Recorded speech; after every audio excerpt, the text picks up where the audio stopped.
أعوذ بالله من الشيطان الرجيم بسم الله الرحمن الرحيم السلام عليكم ورحمة الله تعالى وبركاته. إنيون لا بي جماكي أنا مشغول تندين الدخو الدين الكومتاني هو مصطفى سواني خالي كنتم بادين يلا خالي كنتم مسلمي يلا خالي كنتم كومبنتال جان كوخاني كنا لو سيدو كان سيدو ميمو صراط المستقيم سيدو تنشي دنيا إن شاء الله مافو الكياملا ومي فونو نالون الكو na alhajigo dole be nyona ni wala mun tafa din kete Ousmane Cissé Kindia waxato into abe majigri bulwa France mbala tarara nyenye sima ya da jate kende ala foninke ahala kanu hala kitabo kanu hankila kanu abara sunno la fasaka wo kono la me wala hadal kan dino me tahano wala hada men ko ni nyem wala hada alhajiga balati nje wala hada lulu no hole kan shenia buloma alhalon kumata shenia le madino me tahano shenia menko wa guloma na bangema hakan topoto la jabe na dino kono la abole nya sef kanye wal haken sa jama tra alhi turma wala ha bandulanje wal ha dalulu no holka ngada muta shenia le ma shenia wo ntam tawla wo me tahano jie ko nata jie fanan kan jie wo no wo nata wulu fanan kono mboto kono nata salji kono salji wo mboto salji le kono nata janabo kono janabo mbata bonno no kono la janabo kunyani akulu mboto kono mbata nari nge tayma moleka alhalo wahati do se shile mahoma ise si la dol to margre ko beta mafalimbi barhambi lanjuro men sake mo hatay mamu wo wal hadawo albolo fanan na mela ni Ousmane bulula mbafala na karam hoke ko bismillah ahi tuduma lola habandula. نعم الحمد لله رب العالمين والصلاة والسلام على رسولنا محمد وسلم وبعد بارنا لو خالو كنتم وخطو بي خالو كنتم وخطو بي خنا ألنا سمو سلامaya kul kan alala kilala sunnul kan سلامaya kitul kan سلامaya fahamu kudul kan khatugu altala man da ku kam ku khatima sababatu wama khalaqtul jinna wal insa illa liyabuduni bari jani bi altala batula katafolo kha altala lo e katama sabako nyamina irifuni qabla an tabuduni fa in lam tarifuni fa kayfa tabuduni. Donc ala long important baliti c'est très important ala lo folo jani babatula donc ala man da fu fana kam fu khabatu abatu o lonkolu mbo kito le kan mbo sumunde kan mbo fahamu le kan fannim bo kan bidial alaye fannim be ala kulu kan bidial alaye donc woto ala ma kila sabuti hakim bela denni kunna diati khatugu ala kuma sumun sunna ku sumun dina ko kito sumu asi adamadin demale hake sabuti hakunullo habitu tegenya fahamu dibulu sini sotunya nyuma alkiyama sotunya nyuma khofa nan fahamu dibulu khakuraz dibulu donc alamu kuraz dunna bela denimbulu ko la no botaji ametambi iko na wala khada ngadamuta sinya bundama kola mbota senya bundama nata jiye bundama altala ha jiye fananta adama dingel yende jiye nemo bela denni wo bela wultamu kam ala ko hatta ban sababatu kola nga jiye fo nga do foto botaji nga salji fo salji natinye ala ko atiman sabase masuto nyamina kola nata kuro bundaka ala ko atiman sabase masuto nyamina obe parce que nga di ala yenko وبيكولا باي التلا منتلو على بطولا على سلو فرلا سلولو على فرلولو التلا منتلو ولا الفيو مغفول من كنتلو نولا على فرلو خميل لانكا بطو كونو على كل ديكون موكي التلا نتافسينو باسكي ادما دي من دافا كوفو خاتي بطولي obligatoire donc koni man hibata signalo ni man ji soto jiye min site adamadin senya khima do ate alala iman ta jiye soto few adu fiha batu woto isana bu sila juman ne altala batu bo wal khada le konabi num atayammumti taymamu bundam bo wal khada le konabi khatugu bi sonya batake sonya batasiya mukholu bi generation na bam mukholu hakilo mesi taimamu bundama khatu na jime manke fuime manke jebe dulabe fuibe dulabe mais taimamu keta wajibu lati jigi kitabu kono wajibu lati kuntiba Muhammad sallallahu alaihi wasallam la hadithul kono wajibu lati misilme dingaluma khatugu adama dim man tafa adama din fu man tafa boko kuntiba Muhammad sallallahu alaihi wasallam la adama din keta nyawonya lundo ise bula situation to ime jeso to alabatuno ise bula situation do to alabatuno robila mais ima a jeso to ima fero soto u jangaru bito ise tula adama dinya to adama dinna fkine jangaru france kete nyawonya ndula kete nyawonya fi ha jangaru ihi sigbun kono ime bono khare me taxano joxeto ime taxano salje mutala donc wuto altala na tamu fono malgré te man kende ibe sigirin bunkon ama vole ki hasalo tuji kulu ki hasali ni man kende hilo i sigi hasali ni me salino ihila i hasali altala ken kulu ku hasali ibe position to sali atman saba nyabila ta'budullah ka annaka tarahu fa in lam takun tarahu fa innahu yaraka ibe situation o siata abatu ko me nyabala ni te nyantala te nyabila donc altala man diemma file kan ala salo ken kan ko ho tafa donc wuto ni man kende ki kanta mun kela hatta imamu ke ala ku hasali taimamu valeur du mambala akito ni munti a wajibo ni munti a farle ni munti anin salgi valeur ni munti benala do fula wolito ala ku ase kemma munafanti binte sini ni hala fahamu isalo akule tahala nyamina donc amuna fanga bum betege ala makila bela den nyen sababuti oto taimamu altala mun dali taimamu la koto alquran kun bada uzu billahi minas shaitanir rajim suratul nisa kono aya binani animfula ukola amanna tasaji ayo suratul maida fanan kono barin se suratul nisa ta info bada uzu billahi minas shaitanir rajim wa in kuntum marda aw ala safar aw jaa ahadun minkum min alqa'id aw lamastumun nisa'i falam tajidu ma'an fatayammamu sa'idan tayyiban famsahu biwujuhikum wa aydiyakum sadaqallahu lazim altala ku akhadali akuntil muslimun ma kuntil mu'minun ma wa in kuntum marda kuna al tagata jangaru tagata al masoto min jangaru tagata al masoto min sunu akela alime salje mutano fiu ou bien wayasi alha wayasi la wuli al atabe wayasi to al tata bula dulabe to alime je soto no jamminna ou bien fonyo khali kilin nal masoto dulato jintal bulu jamminna ou bien annal musul tagata kafu jambu almanna je soto khali senia woto no tagata al masoto alman je soto fio oto kalha tay mamuke alha tay mamuke oto ala tay mamuke kenyola kenye senu o alha tay mamuke bugutola bugutu senu ko se kenyadi kal halin yali masusa al hal bulul masusa sadaqallahu alazim wa in kuntum marda أو على السفر أو جاء أحد منكم من القائد أو لامستم النساء فلم تجدوا ماء فتيمموا سعيدا طيبا فامسحوا بوجوهكم وأيديكم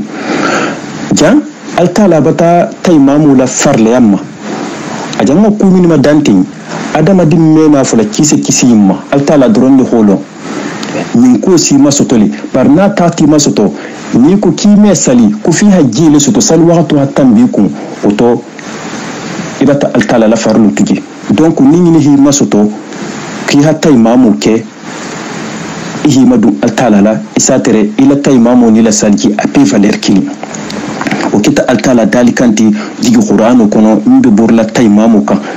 muslimo be kanta min fahamu la halon khafu ka bi silama ya kono obligatoire la bi silama ya kono na hi masoto dino kito dole fanamu okola kuntiba Muhammad sallallahu alaihi wasallam wala banji kita munti taimamu bunda kono qala sallallahu alaihi wasallam as-sa'idu wudu'ul muslim wa in lam yajidu ma'an asara sinina sallallahu alaihi wasallam kila Muhammad sallallahu alaihi wasallam ko kenyo sinuma buguto sinuma ka kita muslimo la saljeliti na tatatere muslimo man jesuto santan kasabo kono aseno ta mamu kelale khala batum ta altala sala batuta sikka fuintato وبتاعي تنكم نفهم فالير بابل تاي مامو فنان كو السعيد وضوء المسلم وإن لم يجد ماء أسر سنين كو كنا جيما بوتو جيما كتاب مسلم ولا سالجيلتي نا تاتا تردولاتو أمي جيستو جمين سانتان كسبو كوناسيونو تاي مامو كلا لباتو حتى ما شاء الله وبتاعي تنا كو في سمانتيا بالي بي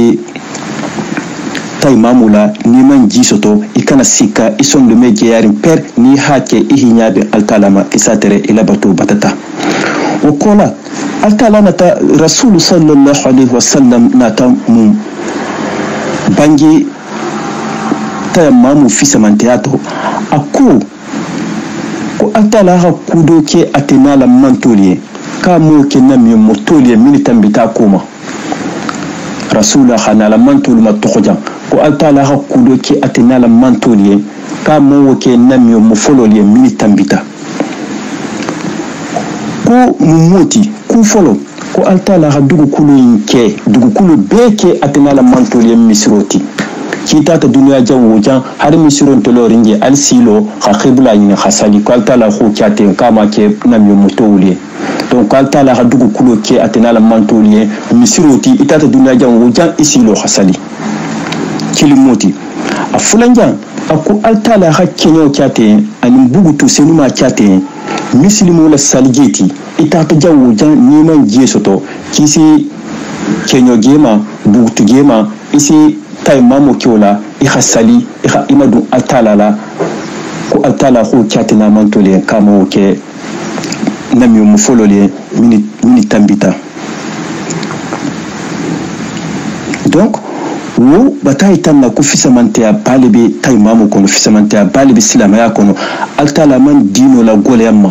altala fanga banje kaman dino la golema dino hasonaya dino be sonaya dino mangole o bela wulta mun kamma altala la salu farla salulu 24 heures kono lere minti binani ani lulu minti bilulu tinyamba mume pe altala khu farlo ni ta khalanka o kola fonga londe altala bim beke kamuna ala kole ngati manse bale batfu ni salita dunya alhamdulillah sa tereji ni dum man sali dunya ni sali julo tereti laja ni tata alkiyama istakhasaraji sali julu sara alkiyama hagole ko mbaringalu hagole betege ma fo kisi lalo taka yi hasara mais si lalo dulare to ko me karo kan dammin be gandiri isimbelor gando kan ibe sali julu sara la ni hibiti ifonda be gando kan inu wo be gando kan ikumbali wo be gando kan isin kunkuruba wo be gando kan ibe sali julu min sarala hi bam min sarala jam hi bam min kele jam ni ba julu sarala alkiyama wo se sara gando dula jam min to ala muslima dim be kisiloma woto alin kana tulum salu kennal fiu ko ku altala la salu far la salulu alin kana tulala khatugu salu bunya ta altala ma beteke ha kifar la palita na la farlu altala salu wajibiya amma salu wajibiya rasul muhammad sallallahu alaihi wasallam madugu kulo yinkam tellement que salu hagulam rasul la sanyelu samma yelu tole akha rasul la yel sannal jibril na takamala sanyelu tole akha salu la farla rasul ma sanwuru lu dandulale sanwuru lu dandula akha la salu la farla ya rasul ma sallallahu alaihi wasallam ni rasul man tol be manonde dugu kulo man tafu akha tali hatta fala sangulu wuro dandula ta salu farla salu wuro la farla yama wokola akha damu tamumma ko salu farla sal bilulu ngalo mbaringal be koriri salu farla sal lulu salla in farla sal bilulu tulla tanka malam be ko salla nyamina donc woto wuli na tajigi rasul la ko kanoma rasul man tulla ko kanoma hake salu farla salulu ti 5 salu farla salulu pet odo sine altala ko rasulma nimminga salu farla salulu in falansali abele ko me bata salu farla sal bilulu sali ما شاء الله لا قول ولا قوة إلا بالله نها سالو فرلا سالولو سالي أبلي ألتالا هبيلولو من واجبيا منو ناها بوخا لجيك هاكي بيلولتي نها لولو إنسالي أبلي كم يبتا بيلولو بي براجو سوتو وتنبارين لو جنراسون نبانغال تو ألينا سالو متا ألينا ألا لون ألينا ألا لون كول لون ألينا دينو لون ألينا دينو لون كول لون ألينا ألا باتو كي إن الصلاة تنهى عن الفحشاء والمنكر سالو سي أدم ديم بول كوكورو بيتو هيبو جنب كولتو هيبو تونيك كولتو هيبو حاسديا كولتو هي سينيا أبانجي أغندو هيبو كوكورو بيتو إن الصلاة تنهى عن الفحشاء والمنكر أدم ديم نيساليتا أتالا سي سينيا بيما mais une fois salo bula setanu bata simbo sotema fanni be salo bula la setanu be duni sonnemeto fanni be salo bula la setanu be duni sonnemeto o kotolemu ko xanyu xonna li saloma saloni salomu tata toyin besi sone ali wa billahi tawfiq alamu akko sone ala afham ya kuluma dilam bela den man sena wala hada to fana masay نعم الحمد لله وصلى الله على رسولنا محمد وسلم وبيكو لمبارنلو تيمموا فرلولو جنالا ولكان فرائد تيمموا فرلولو بنالا ولكان أمي تخنو من كوفيو لمن يتيمم كوكلا إيه هكيلوتو أفرلو ينكو أسكي منفانتي ويحاول خدال مرة أفرلو فلو كتامنتي النية خنانيتا kibe tayammamu kela hasalje remplacer parce que man salje soto mislimo la ko bebe nganne le bulu ikome rasul hafun bange nyamina innamal a'malu binniyati nganne ke muku baliti islam ya kono ha nganne be baro barakel fi ha ke nganne le kan donc to farla folo munti nganne kilim afulanjan as-sa'id at-ta'ir as-sa'id at-tahir kenyo senuma buguto senuma ni bitay mamo kala faha ke kinye senuma la u buguto senuma wala hatu altala khadali ala qur'an kono fatayammamu sa'idan tayyiban kala tay mamo ke kenyo la kinye senuma o kita afarlo fulanjanti kenye senuma asabanjan farla sabanjan kita munti darbatul ula dugo gosi folo tayammamu kono o kita farla sabanjanti darbatul ula ha dugo gosi folo ke bulu fulula o kita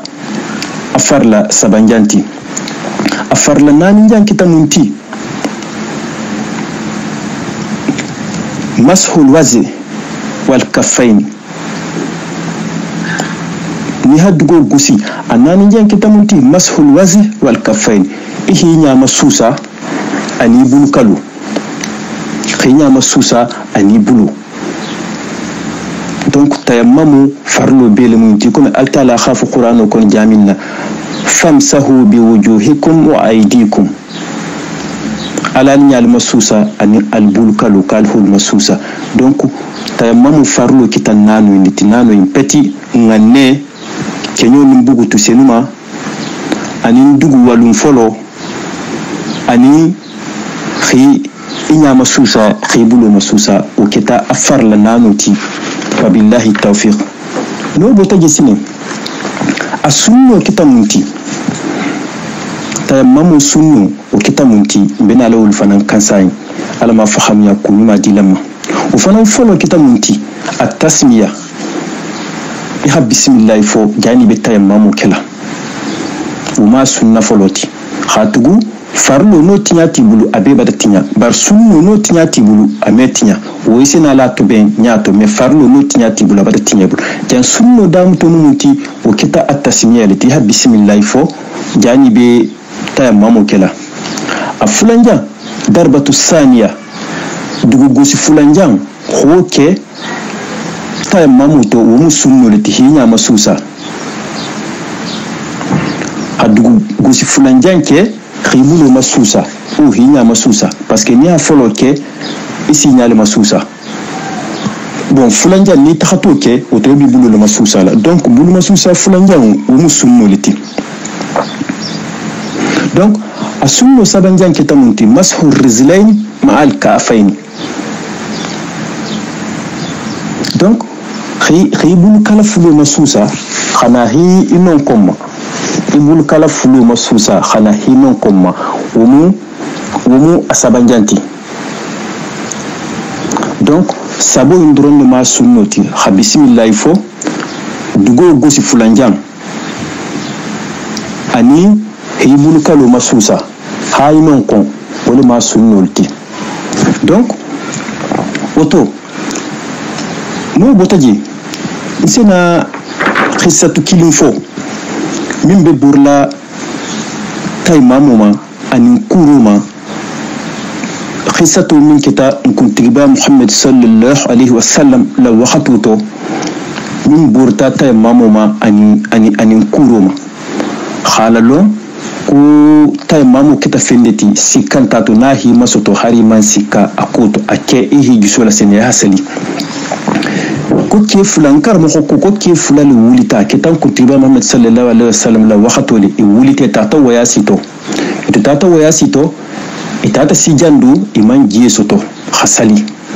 oto ito man jesoto hasali inata tay mamo ke hasali tay mamo ke rin hasali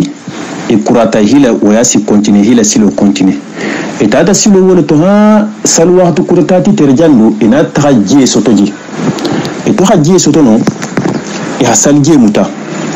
kilindo ko parce que ko mun bata sali folo min kewnya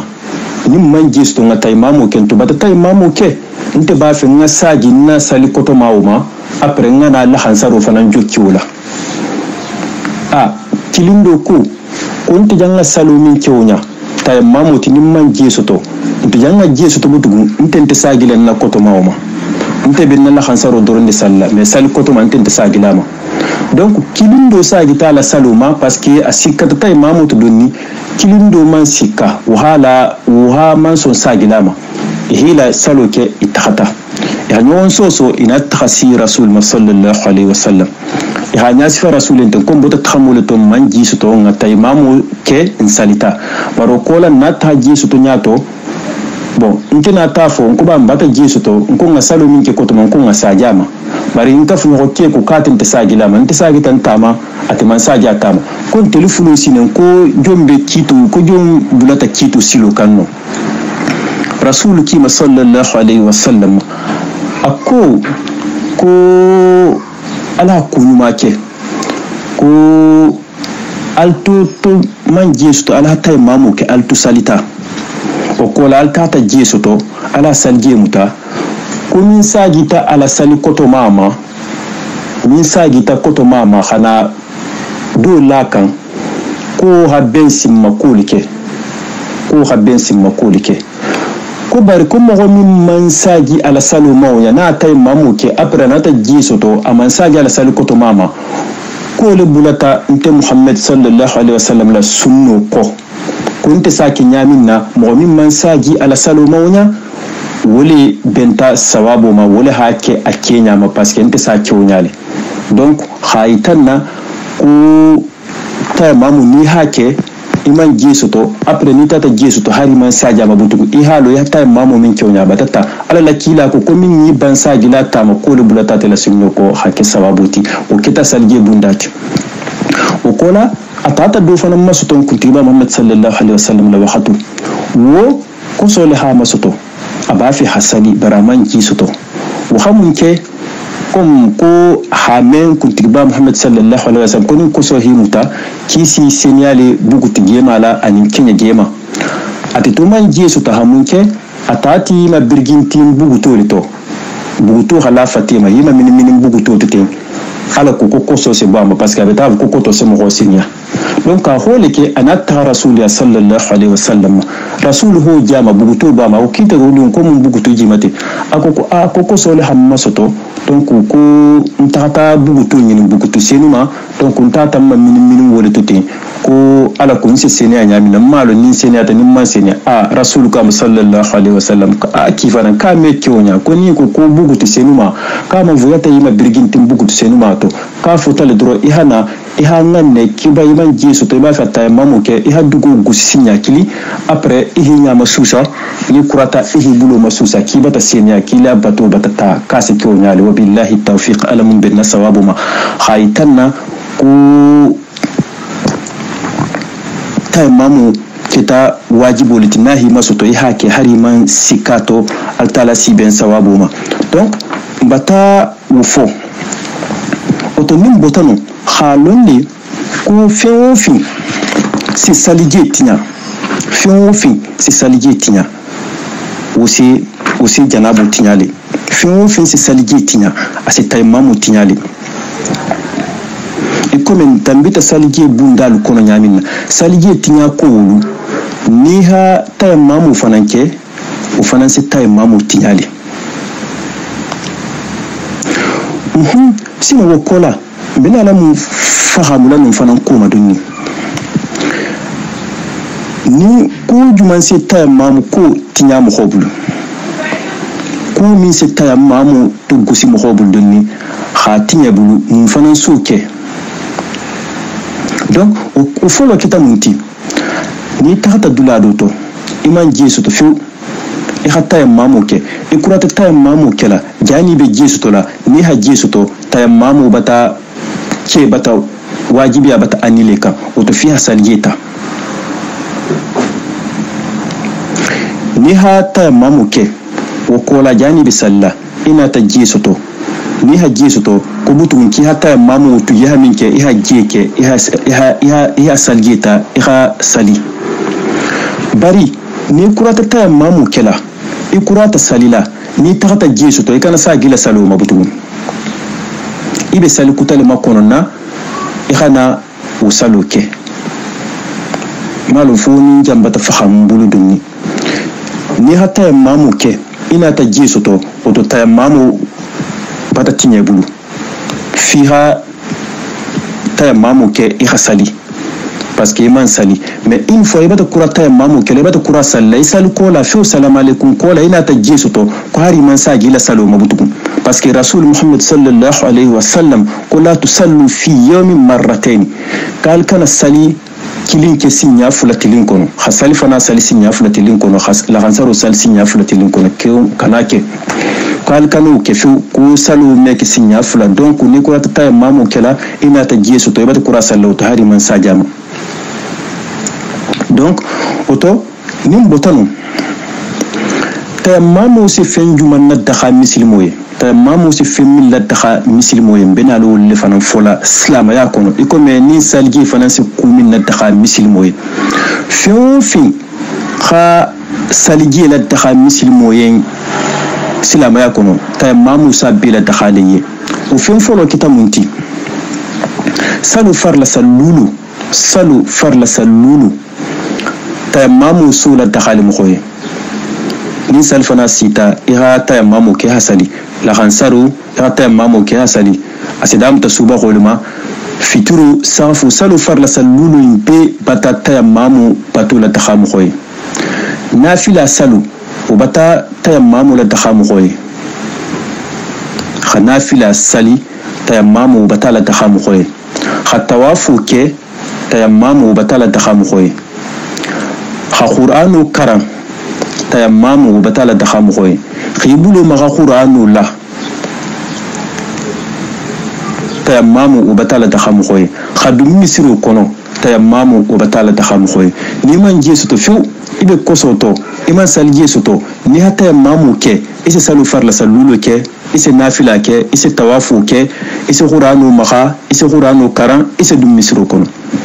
donc o bata itanna ko ta mamu sikanta to fu ni ihake in bebe la dakharin ne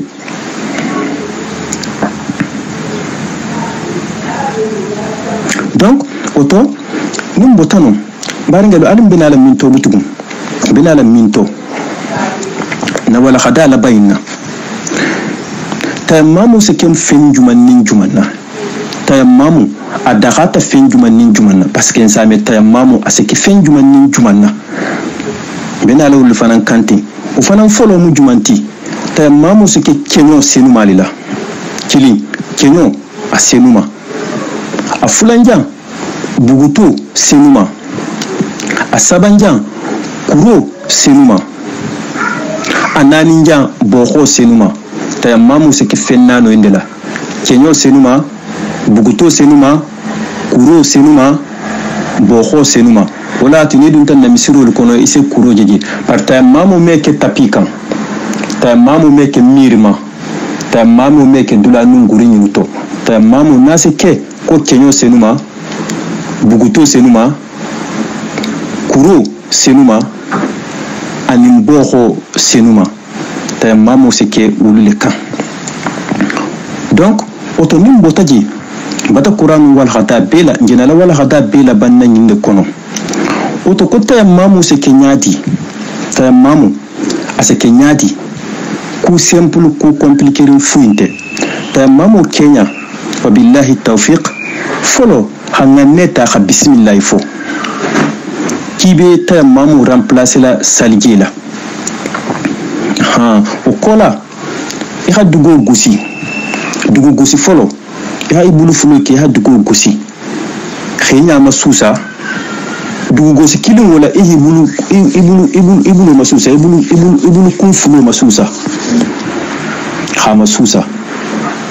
afarlo famoliti wo afarlo mu dugo gusi kilin leti dugo gusi kilin ne dugo gusi sinya kilin wala ibi nya masusa la kilin wala ibi bulu masusa la me bulu kalon tatude ibulu kunni iha masusa ni ho ke dron mbaringa lula tayammamu batata ibata sinya per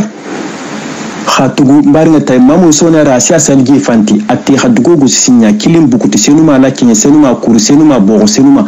khinya tigda masusa ni kurata ta kilin wo ihi bulu kum masusa anyuma la ibata sinya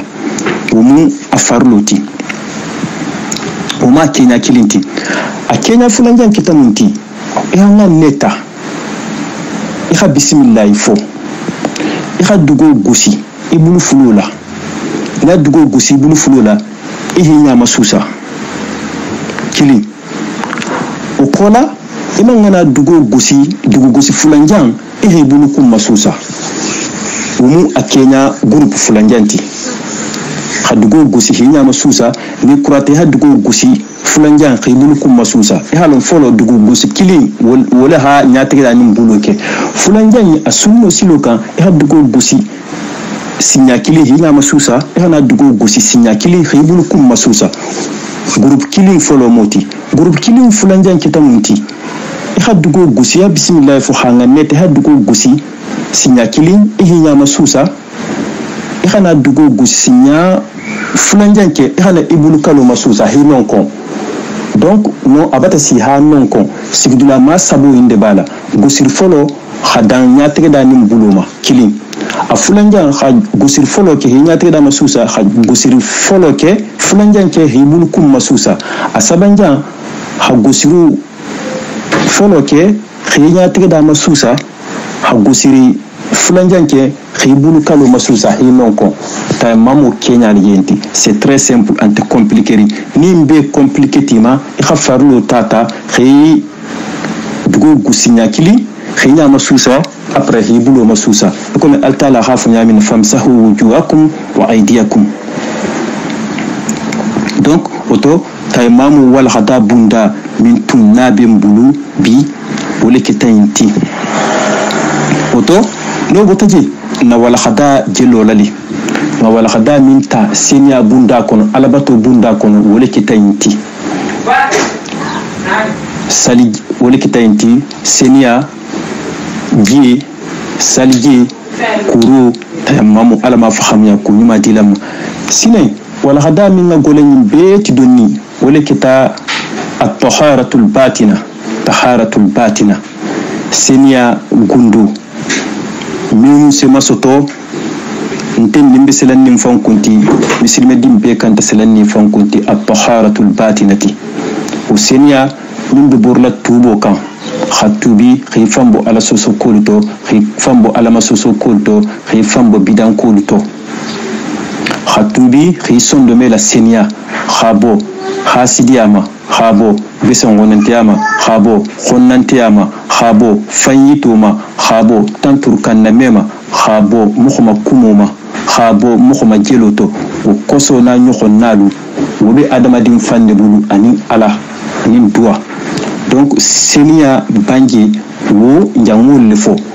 bari agundo taharatul batina wa ala tara ani dua khifam mataga kusufa wala wa billahi tawfiq donc ni sitaja khabari ngal compte betege famma jigo controla misilmiya controla parinya controla hakima tarabi wal hadayin kan ninja min tahta be abota alaliya ninja min tahta tinya abota tiniyali ani setanu isatre mala wula mawnya nkaram khol fana ma fonyo munya donc khabari ngal compte be site union de la paix jama pe compte na président nu khalifulu créateur lu karmokholu nalu mbar musulu sugula lalu la mer lalu banger lalu pe la denni compte na hadwa bila denniye bidwalam fanfananye albarka li 17 li 13 juillet alama sabatila alama benna alama mafala alama diala alama hero kelam bila denniye allahumma rabbana taqabbal minna innaka antas samiul alim wa tub alaina ya maulana innaka tawwabur rahim intenni nemu Ousmane Cissé aldinge aldokho alkumutanyokho kindia kasia mbesigirin France bulwa assalamu alaikum wa rahmatullahi wa barakatuh. Naam, alhamdulillah wa sallallahu ala rasulina Muhammad wa sallim. Wala khada kola mbari dole ha ki somblanna boîte vocale la mo kilim mo khufla ni jando tugum mbata manyinin kama ko eski ntambita wala khada min to janim bibe silamin keta kuro bundati ka ba fi khalon kuni mo khosono ikula robinet la francijan robinet la kuro ka benyadi donc ko aba fi khafahamo stolma parce qu'il y a ko be fonni kella filirin donni donc ko ni mo sino le lola robinet koto hiku kama ko inshallah subhanahu wa ta'ala donc senia bunda kan lonni la lu benta sigdula ma fulato sigdula ma folo o keta kuntiba Muhammad sallallahu alaihi wasallam la kuroti ikome nganya sifa nyaminna kurdula ma fulanja o keta kuntiba Muhammad sallallahu alaihi wasallam la farlo sabu minnata kuro kono farla kilingo ko ji hasifate bela denimma wa kuro la soneya tasiluka parce que folo non ngane fulanja ko ji hasifate bema sabanja ibul kono ninni sin kono ninnu ko ji hasiabe temuto o keta kuro farlo liti o kanta obligatoire o kanta respecter sinon ko ji hasifate bema lonni lal bentanonto ni hanganne khapen situation kenyama ibe dulado to ima nya sotono hi ku me ba fi hakinya minna ibe dulado to jama khasiya ibe dulado to ampesima nubiji inti fam buluma idum ba fi hi senia oto isenale ihanganne ni hanganne ni robinele mu ihadu beñuar kono ni dum ta beñuar kono iharobine kunnaka ni ba fi habos kila la sunnole kan isi buluku sinya sabahi bulu senia isero bine rakorta koso be jammimma khata batuma khana kumbalimma isono numma propre hano ngasenia ninno seniata isi rakorla après isi salje mutarobine kunna ni kuna ta salje mutala siti kunni tuluma ya robine be la kari ha jeta hi kummaku sinya sabai kun ngasenia toujours ha robine tatu i fate buluba dula maku hakoto hana mara fana maku hakoto ekume sunnu rasul hakinya minna isa kyonya inshallah wo isa tariba tasiniya wa hagoletema adu bebe nyhon kilila ala la kilala sunnu lema barite la situation kamma ibe jammin kamma ila nya sotono bungol dolu bijan sididio lemiti akono khadoko akudula khadoko imi sigino ime fen sigino oto fihi lo hiku adu robinet be sannale ante rakorun tatila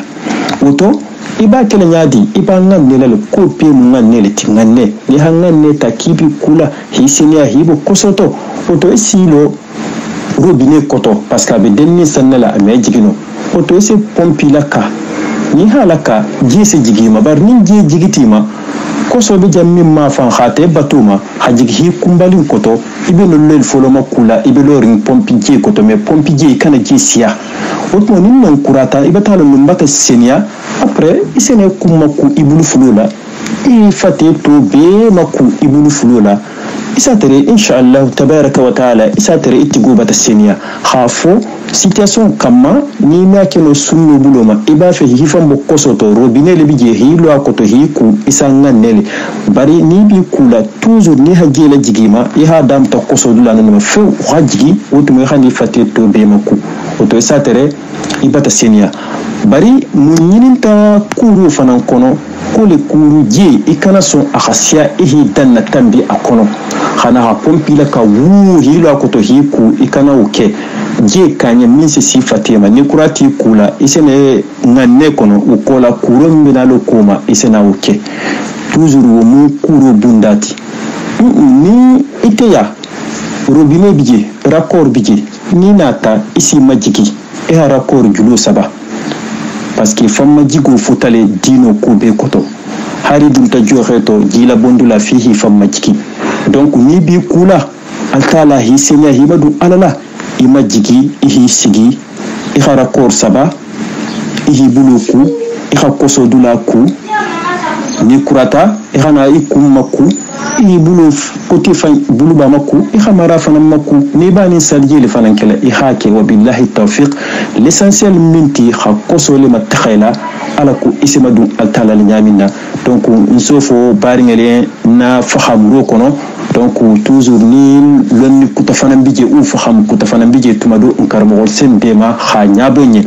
bari nsenyoron kilimuna ala la sunnu kutiba muhammad sallallahu alaihi wasallam akko ma nahaytukum anhu fajtanibuhu wama amartukum bihi fa'atu minhu ma istata'tum lakila kuma kuna kham fatandi kham boku mimma ko ngotu jeli fo bari na tatan yamari kuminna akela ko ngoke nsiko dandula nzeno akela hanya minna khatugu adama di da fata nyawo nyame Allah kilasi ni ko Allah kila kumin beke na ko kabo be wajibila rankan asen toro wala hatu akum majan wama amartukum bihi fa'atu minhu ma istata'tum na han yamar minna ko ngoke seno minna akoto wala moti anata han yamar minna seno minna okoti ngoke nin kon kon ba kala fate ikome Allah kila na bala nafila sallasusu asi lo tan min kilin sali ni hola mislimu kai sa toro Allah kila dafa tan tilman dafa barna hambula silo min ko ngano kela insi ko dandula o batai tan na kuro fana min bula tala silo ko wala hadaye bari ni mambula la silo ko 100% nzeno min kela akoto alko ngasenya ngoke donc ha ben France Kenya ma jam fana kuro Kenya le moti donc billahi tawfiq ikolon ni lal bentato kuni man ibe kosoto iba fe hisenia nin ko biya ko jebe burla ni hanganne ijigta ko jeto ihi ko hifate bema ku koni yelta kibata senia nim bebe la wulla mun kama ala ko de nga senia ngamadu altala man dinu la golembul akhala sonya mbulle alam faham kunya nyuma dila bela den ma wa billahi tawfiq assalamu alaikum wa rahmatullahi wa barakatuh نعم الحمد لله rabbil alamin alhamdulillah rabbil alamin alhamdulillah rabbil alamin ko barka ustadio Ousmane isise mani mori isise mbarnga kemana musmalu hafalen kalnina karma ko le bato senia buluma e comme ajana ade tay dimma nyamen naten inshallah be continuer lañu hom na fandale na dino mu seniality e hatula salila e hatula kula kuroi règle men bala sharia men bala ibte mangudulon e hatula kula tentum donc nyina wulita inma nimmenga la me ne hi dillon ihi doholon ihi nabalon ihi nandinlon nyini se to talala nyonte wala hadala muinti alako nga continent famu na fanala dino buluma khafo jama be en kalni Ousmane Cissé le trambato kindia kasia wato hinto abe majigrin bulwa arnal do wal dingal ko mutanyo ko Mustafa Sawane Union pour la paix khafalen ko salamu alaikum wa rahmatullahi ta'ala wa barakatuh.